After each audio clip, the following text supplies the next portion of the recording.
আসসালামু আলাইকুম রহমতুল্লাহ বারাকাতু।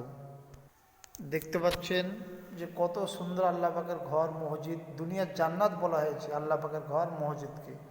তা বন্ধুরা, আমরা 5 বার 5 ওয়াক্ত নামাজ অবশ্যই আমরা পড়বো, তাহলে এই আল্লাহ পাকের ঘর মসজিদ প্রত্যেক দিন আমাদের যাওয়া আসা হবে।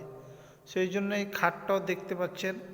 তো অবশ্যই আমরা যেখান থেকে এই ভিডিও দেখছি না কেন, অবশ্যই সময়ের প্রতি লক্ষ্য রেখে 5 ওয়াক্ত নামাজ অবশ্যই পড়ব।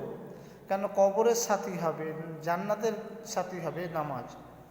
সেই জন্য বন্ধুরা, আপনাকে আমাকে দুনিয়া ছাড়তেই হবে। ছাড়ার আগে ইমান আমলকে বাঁচিয়ে নিতে হবে আখিরাতে, যেখানে আল্লাহ পাকের সামনে আপনাকে আমাকে দাঁড়াতে হবে। মন চাক আর না চাক এই দুনিয়া ছাড়তে হবে। সেই জন্য এই দুনিয়া ছাড়ার আগেই ইমান আমলকে বাঁচিয়ে নিয়ে যাব। অবশ্যই বন্ধুরা 5 ওয়াক্ত নামাজ সময়ের প্রতি লক্ষ্য রেখে অবশ্যই আদায় করব। ভালো থাকবেন।